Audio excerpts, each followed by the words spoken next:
Eji maka ego na-eti gasị aka n'ihe ọjọọ dị iche iche. Ọdọga na-egbusisi ndị mmadụ, na-egbusisi anyị. Eji abata gị na-akata ndị asa abata gobe anyị na-akata aka na-egbu anyị. Eji ebe a na-egbu anyị. Eji Hausa na-egbu anyị.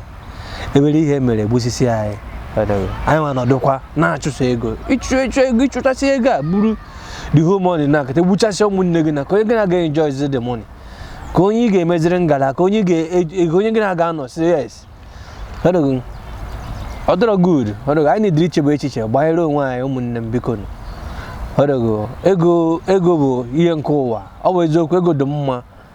Onye sị gị na ego adị mma na-asị ego dị mma mana sometimes a na-ahapụ agụnidere ahapụkwa ego achọta ndụ maka ndụ bụ isi.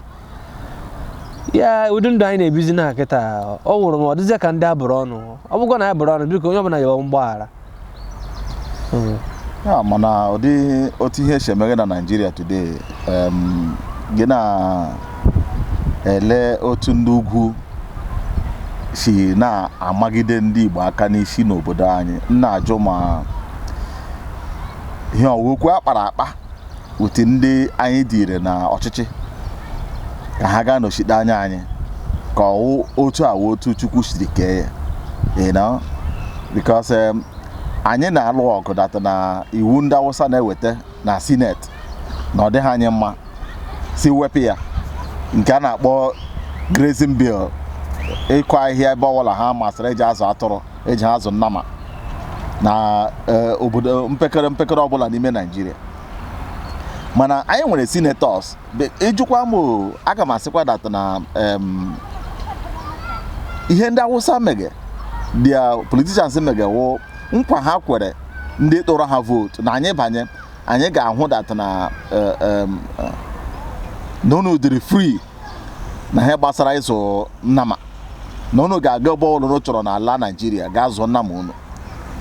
Mana nkwa ndị ke esikwe na East, I mean our senators, legislators si na East atụrụ vote si ka ha gaa chụọ mkpa ndị Igbo na Nigeria.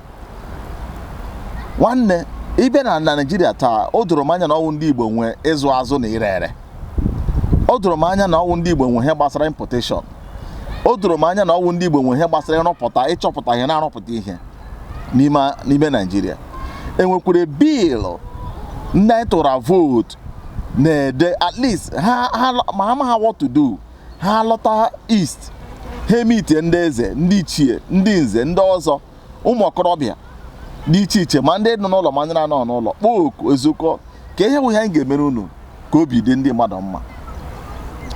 At least enwere ndị na-echelite echiche ndị bekee kpọrọ thinkers n'ala Igbo gasị at least mgbe enweghị unu mere anyị unu dere anyị bill a ga-apasị na Senate mee implement otu anyị nwụ ndị buying and selling anyị na-azụ ebe ọbụla enweghị onye Hausa kwuru. Onye Hausa sịrị ata na Igbos are the highest settlers n'ime Nigeria.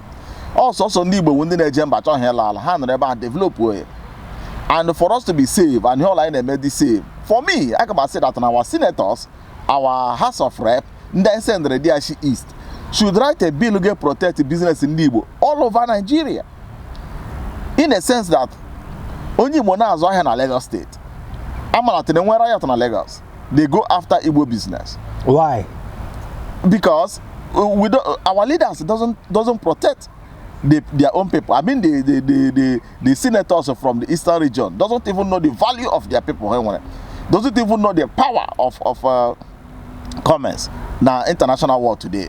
You get to go because if at all Apasa legislators say that in Lagos State, if Yorubas rise against Igbos and destroy their properties in Lagos, it will be the full duty of Lagos State to pay back everything damaged by their citizens, you got to go, or by their tribe na Lagos State. That is to protect the interests and the business of Igbos na that place. You know, I believe that this thing now will start making Nigeria to realize that okay, now they are waking up. They are no more fighting to destroy Nigeria. They are now fighting for their own protection. If you want us to stay as one Nigeria, we want one thing from you. We want protection. And protection, guys, sit and senators, ndị line to vote. Ịmụrụ onye wole to vote. Ịmụrụ onye wole vote through in na that election. All we are duty, I remind ya that in azụ ahịa ị na-eme ihe dị iche iche. In short, ejomo, my friend, aga m asị gị ka mụ na gị abụọ chọọ ndị ọzọ ga-enye aka ka anyị form a Labour Party.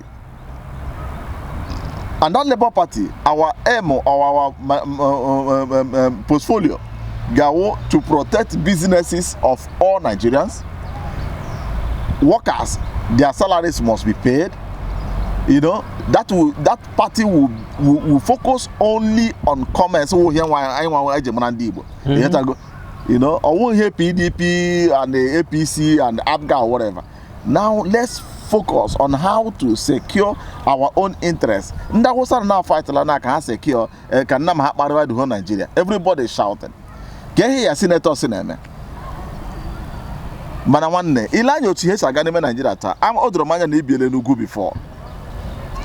Iga elotige chiko wanwone muwa na ndi na-ele onyonyo a. Otu anyị nwere ike isi nọkọ nwa with nugu or the possible in future na anyị ga-anọkọ with or something not that possible. I ga-anọkọ ugwu ndị ugwu ọbụkwa ha nche niile bụ ajọ mmadụ. Ọbụkwa ha nche niile bụ ajọ mmadụ. Mụọ laikara ndị Hausa. Ọbụkwa ha nche niile bụ ajọ mmadụ. Mana o few of them ndị na-agara school, ndị na-agara akwụkwọ. Ndị ga-asa ịsa ha jebebe ni. Maka onye mbụ na ọbụgo na ịgaghị university or na ịgaghị anything. O nwere mmadụ gasị gị mee. Ijugodo nwa ga-ajụjụ onye na-eziga ozi a je mee ihe a. Ka aha dịkwa ya. Mana onye agara school isi ya ebe ya makpuo mmiri. Na ị ga-enye ya ego dịtọ na ị ga-ekwe nkwa dị etu a. Ọ makpuo mmiri zutego na onweghị echiche. Onwe bụ echiche, onwe bụ mmadụ inwe echiche. Ya na maka na ụlọ akwụkwọ eruteghị ugwu Awụsa maka ama m na ọdụ Awụsa achịghị anyị kemgbe na-ebu ego obodo anyị. Ọha nweghị ụlọ akwụkwọ n'ugwu. Ndị Amerika ejikọ ha achọghị ego ụlọ akwụkwọ. Ha rụrụ ụlọ akwụkwọ mana ịmago na ha achọghị ego akwụkwọ just because of the omenala ha si dị against ịga akwụkwọ. Ha si na ịga akwụkwọ bụ njọ n'ebe Chineke ha nọ. Chineke ha sị ha ga n'akwụkwọ. Ha ga n'akwụkwọ. Mana ụfọdụ n'ime ha ndị makwa n'ihe maka anaghịkwa n'ugwu. Ndị makwanụ dị eziokwu adịghị ka agwa ndị ọzọ eziokwu. Ọ dị problem n'ugwu nwekwere. Maka ị gaghị agwa m wọchị ndị na-egoro akwụkwọ na ndị na-egara akwụkwọ most of them ụmụ ha na America agụ akwụkwọ, ụmụ ha na London agụ akwụkwọ, Australia. O nwesọrọ ndị ugwu nọ na university anyị ebe anyị na-aga akwụkwọ na. Ya ụmụ ndị politicians. Then few of them ndị nakwa ndị a pụta ha sịkwa ha na that ịga akwụkwọ ha bụ njọ. Gosi omena ihe ha na-efe. Wish ha agwa onwe ha eziokwu. Anyị wọchị anyị nwa bụ mmadụ, anyị nwa bụ Igbo. Mmadụ ya nwoke ire ana nna ya ka ọ bụrụ na ọfụ na nwa ya gara akwụkwọ ka ọ mụta ihe mụta amamihe. Ifu na anyị nwe ihe dị iche n'ebe anyị nwa nọ. Ndị nke ha ndị makwa ndị data ihe ha ekwe ha agwasị ndị ọzọ na ịmụta amamihe a na maka the whole ugwu gụọ akwụkwọ, Igbo gụọ akwụkwọ, ndị Yoruba gụọ akwụkwọ. Ifu na anyị niile ga-ebi nwa ofu. Mana ndị nke na-agụ akwụkwọ bụ ndị na-emebisi ihe a. Ịwọcha ndị na-emebisi ihe bụ ndị na-agụrọ. Ndị gụrụ nụ, you can see them outside. Ị ga-afụ ha n'iro ka ha na-eme mkpọtụ.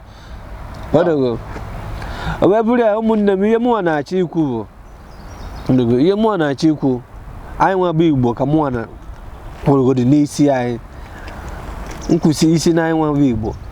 Anyị nidiri inebara onwe anyị anya. Mụnwa akpụ ya nzuzu. Dị nzuzu adịgo ofe. Onye Imo fụ onye Anambra iwe, onye Anambra fụ onye Imo iwe, onye Enugu fụ onye nke iwe. Mana anyị niile na-asụkwa ofu asụsụ.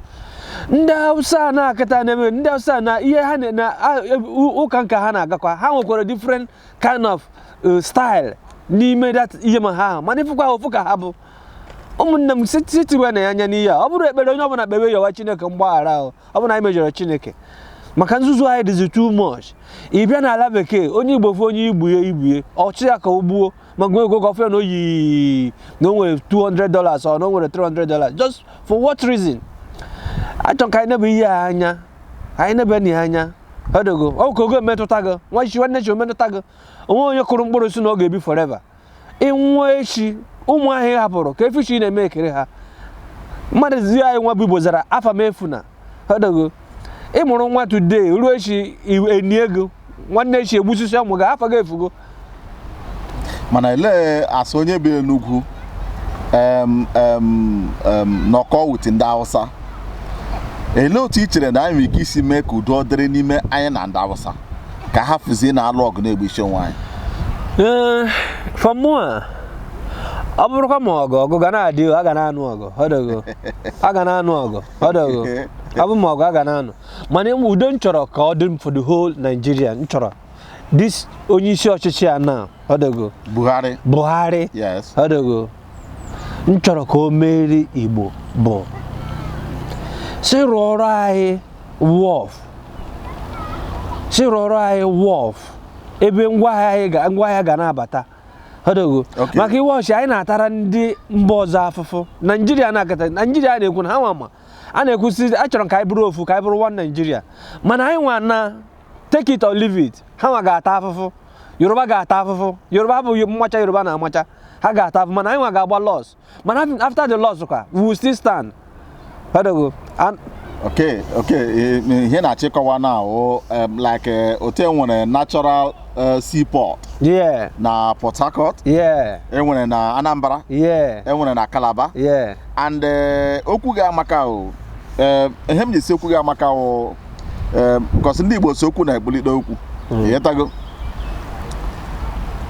akụnụba Naijiria gara aga kpakọta n'ofu ebe ọ dị ka na mmadụ na-akpata akụ na-eti ya n'ofu ọkụ enwe otu ihe si mee chiri ka asị anyị na Togo ma ọ ga na Lọwọg ha kwasa Lagos Nigeria gbara aka akwịghọtara and I believe that na Yorubas are lobby na-etinye mgbasa n'ime ndị Igbo na ndị Hausa so that ihe niile ndị ha meghe na ihe gbasara ntụbata ngwaahịa nọrọ n'obodo ha ụlọ ala Yoruba Lagos and ọ ga-adịkwado ma ụtọ ya bụrụ ma ndị even ịkpọrọ Buhari ọwụ his duty ọwụ duty Buhari ịhụ that na enwere seaport ọwụ duty our senators and the legislators and governors and the politicians anyị nwere n'ala Igbo na-akpa Igbo including Calabar and all other part of eastern Nigeria ịghọtago ndị ọ dịra ịsị that na we are the highest importers na Nigeria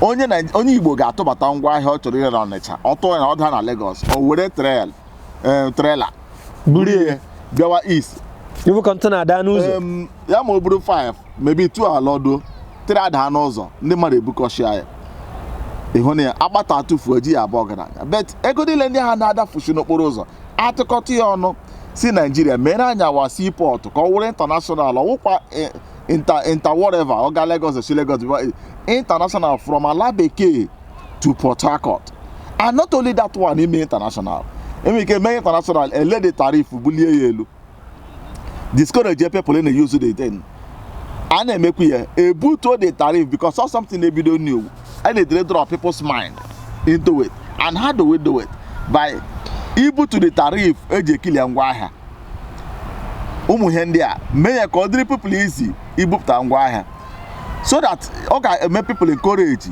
ibubata ihe n'ime Port Harcourt or Anambra and a ga-enwe less accident a ga-enwe less destruction of goods and it will benefit the whole Nigeria because the whole southeast enweghị ihe ọla megide that place ndị eji ọnụ na osimiri na-agbawasa pipe and I believe that na enwe international here na Port Harcourt most of ndị eji nọ na ime ọhịa na-agbawasa this thing na ga-awụcha clearing agent and then when we say clearing agent drop on here mere jewe n'ime ọhịa ga-abiri ịghọtago and onye clearing agent ga-enye workers ọrụ before you know it you have even Nigerians will not be looking into oil again. The citizens now will leave government with their oil and be able to feed themselves with what they are getting within the Nigeria. Yeah, they create something, you know. Yeah, man, boy. Another one, another advice, na Nigeria na kwa. Obu na enwe deka, obu not 3 party in the eastern zones, enwe maybe party nke ha. Yoruba enwe nke ha, Hausa enwe nke ha. Ndị achia 5 years, ndị achia 5 years. Nchekwara this echiche o. Kodo maka iwo sha na akata. So fu ndị na-achị. So funding ache and it was almost Nigeria now. I mean, how many millions can I say now? Almost, I wrote 200 million. 200 million. Because during our Obasanjo time, I know 188. Okay, that 200 million nakata, 1.85 million na make atoro. How do go? Mandina chiache because yeah, let's think about it. Yes. Onye na chiache na, onye here is na man na make atoro. Ige were go. Ibi for example na ibi European nakata. Ikwesi ibi ofuma here na. Iwere gi ji kwesi ibi ofuma were gadawe no obodo ozo. Do no bodo beba bia na biri na okommo. Obo atoro bi ya. That is animosity. That is mara ife. Okwu ikpuru amaka because him ji so maka wo iwere ego ibure billions. It passes as a budget of something. Yeah. Okay. Buji a different country. Ga bank ya. Bank she akwa azbia no na okommo e boko na agbaga. Good. Fine. Good and fine. If again I say that now you are fighting to alleviate Nigeria from poverty, you are fighting to create jobs. How can those things work? Hence, if the billions gather one another person's account, their country they use the money to where the money now run their businesses, while you and your family and your generations are living like monkeys. Yeah. You know. Why should you thief money for the first place? You know, why don't you pass a law that will grant you and your family a leverage on things in Nigeria, calculus of to carry people's money outside, and this money have been lived to this money since British colonialism to date. I don't go. If you ask me, I will say that our politicians themselves are not even there for the people. They are there to extend the colonization hand of the British because they keep on colonizing their people, stealing their property as if Nigeria will end up tomorrow. You know, looting everything as if there will be no Nigeria by next month. You know, it's a very bad thing. You know, I need to reach and most of these things now they hit Igbos the most. You know, how can Igbos be able to alleviate themselves from all these things? On our one beke, they said that before Ndocha been Ural, had been on okay, Stone Age, during the time of Stone Age. But told you to be the one beke. Or how can I get out of this hole? You know, even I get Merugi, Etoyaka. From there, they started developing gradually to counter the code. And today, every room when heater. Look at Africa, Africa for centuries. Okay, every house in Nigeria when condition. No, even common umbrella, Igej Tapol Bay, Nigeria cannot produce. Common umbrella, common umbrella, Ngaze, toothpick, Osisi Jurebenine, we import toothpick. Common Osisi ko Jurebenine, and I made toothpick import. I need to reach teacher. We need to think deeply. Because I don't know, our politicians are they fools? Yeah, the problem, was something bad. How can they take her into oaths? Into evil oaths? Yeah, man, had they blind. They will not see the truth. Because I can't see the reason why. And God for the reason why man no chiche. Yeah, na fuzo. If for the truth, yeah, you can't see it. I feel the hand into oath, but I believe by the name of God, Chineke get deliver her. How do go? And when a speech of Obasanjo make the last time, and I hear that na ego Nigeria na reta na mano. Ke ihe Nigeria ka jide nkwa na poverty till tomorrow. I say that na Nigeria is almost 188 million people. It's not possible for the government to or the ego na reta na mano to serve the entire nation, which is very big lie. Very big lie. Very big lie. It's a very big lie. You know. Very big lie. Very big lie. Obuna how guys get create a job. Let me tell you how to create the job. Obuna if they don't know how to create job in Nigerians for the citizens, I'm going how guys get create a job for the citizens. And with many ways to create job. Even apart of it, first of all, let me come this way. And when Buhari say that there were a lot of ghost workers in Nigeria. On our fight, since over and they killed almost 40-something thousand ghost workers only now federal level. I go about the state or the other department to fight this thing. Even Alabeka, you know now. Ndocha many that now. Ocha German no now. German when he had about German bank. Yeah. And the German bank, they own a lot of branches, but I need one basket. Everything in Aganimo Obodo, every worker, everything Obodo name must pass through bank or they transparent. If we are workers or no more giving envelopes, and equal workers or because I may deny it tomorrow and equal more. For sure. If you any proof, okay, I'm signing an egg out, you may forge my signature. But Ibia as a company, see all your workers, Ghana Bank Idiota open account. And you as a company, when big account na that company, na that bank, you get dinner with your workers over. Task clearance rega is very easy to do because Ngekuro Okeke Okorio, Olokba and Oloshie, their salary through bank transfer. Every record is there. There will be no ghost worker tomorrow. Actually, more did. I'm that this person from another company from so to so time and all the salary, everything got it transparent. Why should Nigerian government, central government, federal government, while we have big banks in Nigeria? Why can't we help ourselves? And let me go back to the issue of petroleum. Nigeria is fucking rich only on petroleum. I did not add other natural resources. Nigeria want it. If Nigeria want to help their people, the whole road in Nigeria, to repair the whole road may cost Nigeria, the whole road may cost Nigeria almost 700 million. I did not call billion, $1 million. Yeah. Nigeria, which is too big. Let me come. Nigeria, near 200 million barrels per day. Nimeda 200 million barrels per day. Give one second person or one attache. We want they want 1 cent out of that 200 million barrel. Bakoya, per day as an individual, 1 cent. If Nigeria will say that every citizen, every citizen will be accounted of or will get 1 cent out of their barrels entirely. Don't you think that they have indirectly alleviated poverty from people? They have.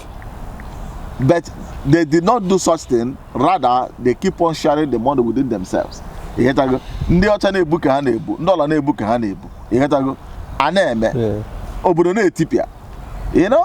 we don't need to have oil war. We don't want to rule Nigeria tomorrow. If you give me the opportunity to rule Nigeria, I will rule Nigeria. I will rule it and people will run. Because they will run because Nigeria have been corrupt to the extent that they turn to mechanic clothes.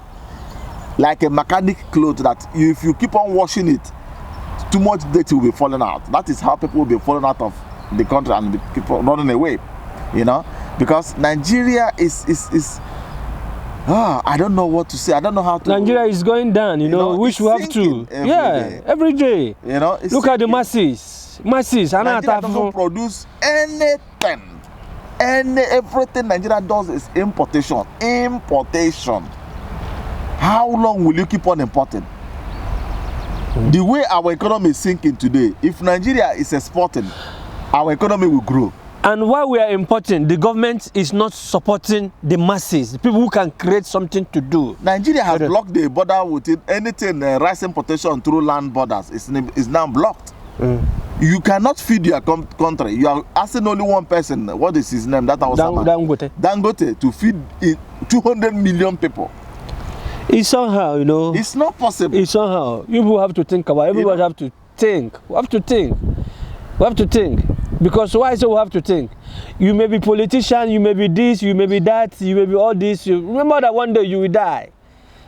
And they won't add any money for you. And when you die, you have $20 billion or $100 million. That country will eat the whole money. You understand? The money better you rise and start thinking like. Do you know that? Do you know that Abacha's son came to Dusseldorf? You're right. To pull money. The time he wanted to contest for governorship election. The money he was calling to he was mentioning to the lady attending to him. The lady just went out and do what? Called the police. Look at this African man that came here and be calling millions of euro, not naira, millions of euro that they should give it to him in cash.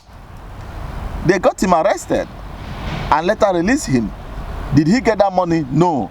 But when you were bringing that money here, did they give you any condition to put it? No. No. But to take it back, you have bunch of conditions. That is country that is well organized and working towards prosperity. You know? Fellow Nigerians, this is our first video on issues pertaining Igbos and Nigeria and Hausa. More will be coming.